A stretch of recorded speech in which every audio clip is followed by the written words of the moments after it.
Hi, friends. Welcome to the Ironman's Golfcast. As you can see, got Ironman all around Golf's Ironman golf bag. We're going to talk a lot today about exciting things and past adventures. We're going to look back at that wonderful tournament at Riviera, plus look ahead at this week's tournament and talk about a wonderful road trip with a Masters champion. And get this, we're going to look at the two most important parts of the golf game exhibited in this past tournament.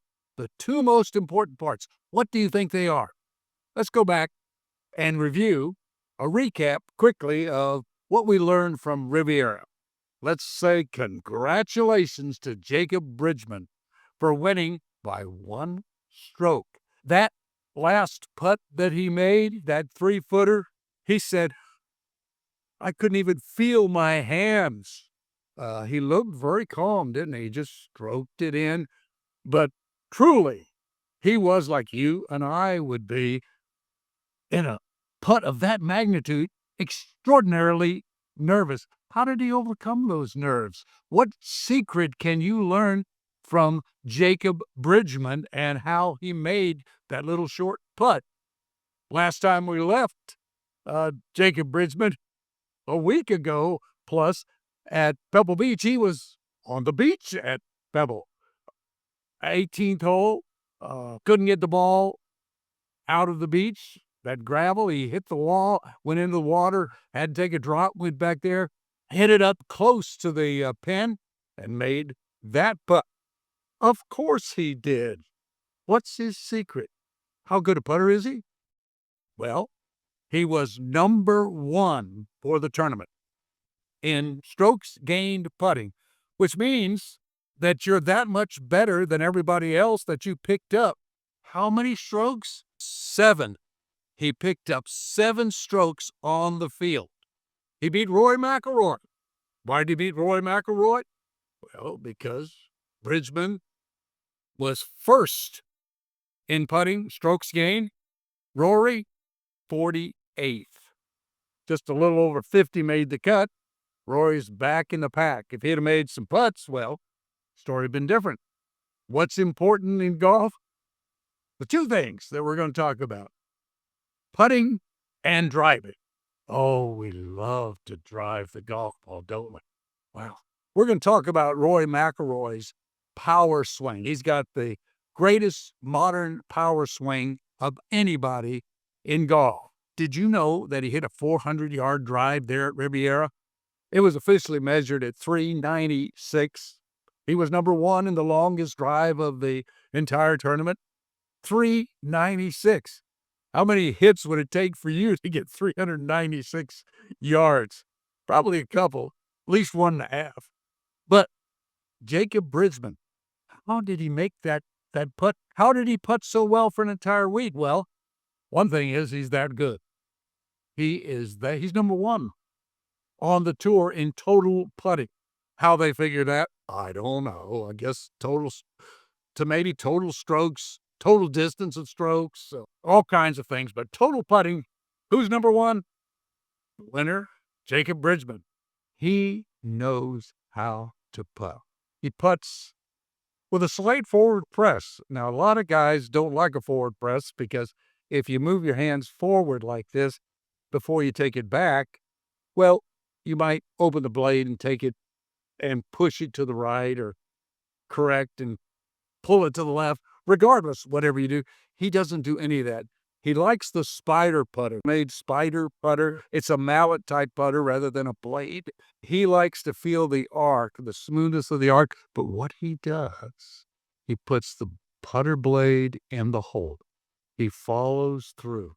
A lot of you will jab, hit it quick. Just put the putter face in the hole. I was at one of my world record events. In fact, the world record that I set, most times shooting your age or lower in one day. I did it 7 times. I did it actually 3 or 4 times in a row really quickly. And then I had 3 rounds back to back where I'd shoot low. I was 70 at the time. I didn't shoot a 70 or lower. My daughter, Beth, who's a professional and a great putter, she goes, Dad, the putter head in the hole. Follow through. I listened to her. Started making putts. Actually, the next round I shot a 67. That was the low of the 7 times I shot my age. That hole looked that big because I just smoothly followed through into the hole, which is what we learned from Jacob Bridgeman. What about driving? Nobody, as we said, drives better than Roy McIlroy. And when you can hit the ball that good, that consistently, well, you're not going to play bad, are you? Still need to putt, though.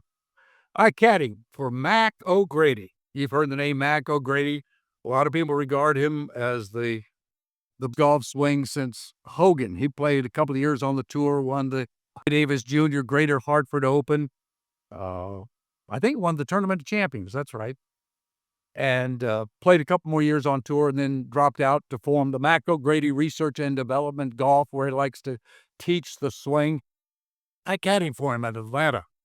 It's the final round, second group from the end, so Mac's in the tournament. He's playing with Ben Crenshaw and Brad Faxon, two of the greatest putters on tour at that time, and probably two of the greatest putters the tour has ever seen. Mac, best ball striker. In fact, when you were watching this and this first 5 or 6 holes, O'Grady hit the ball so much longer, so much straighter, so much better, so much cleaner than the other two. You thought, he's got to give him 3 shots.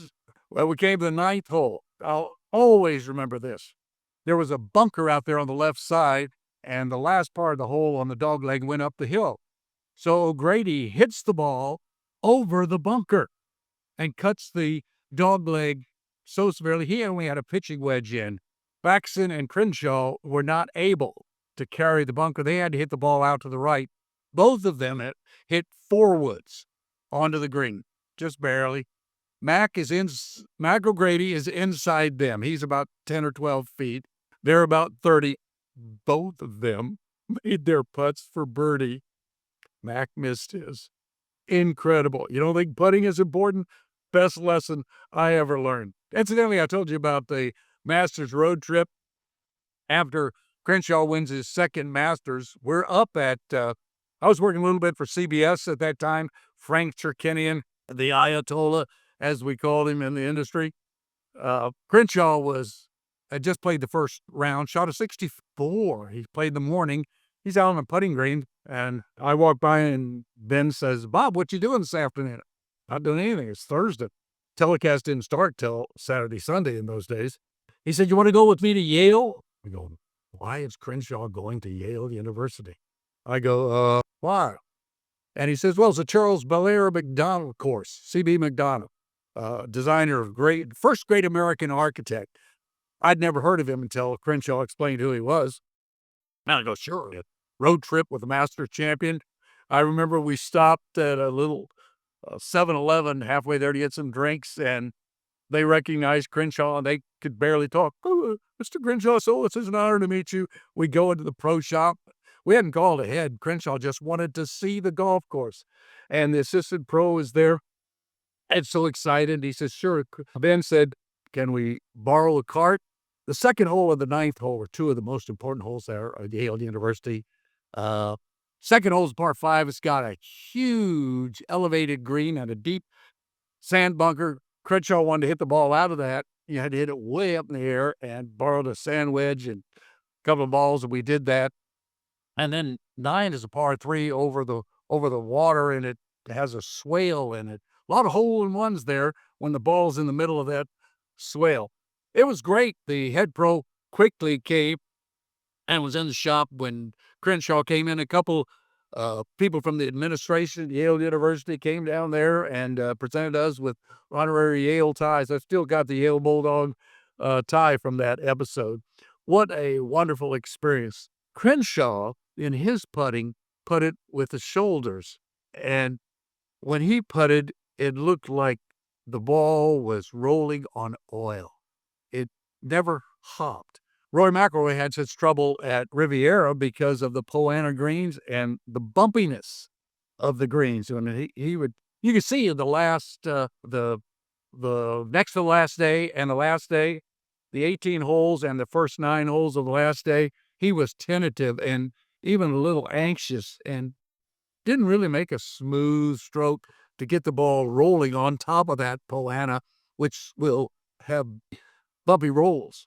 Anyway, he finished the round, Rory did, and made a great putt on the last hole to put the pressure on Bridgman, but Bridgman just stepped right in there and banged in that 3-footer, even though he said, I couldn't even feel my hands. But why did he make it?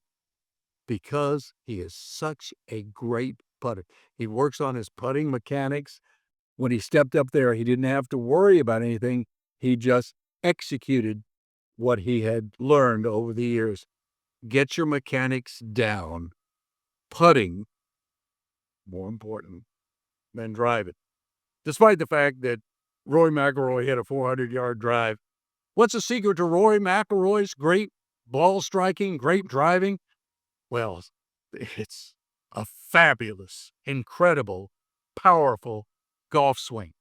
Has to do with rotation, upper body rotation and lower body rotation.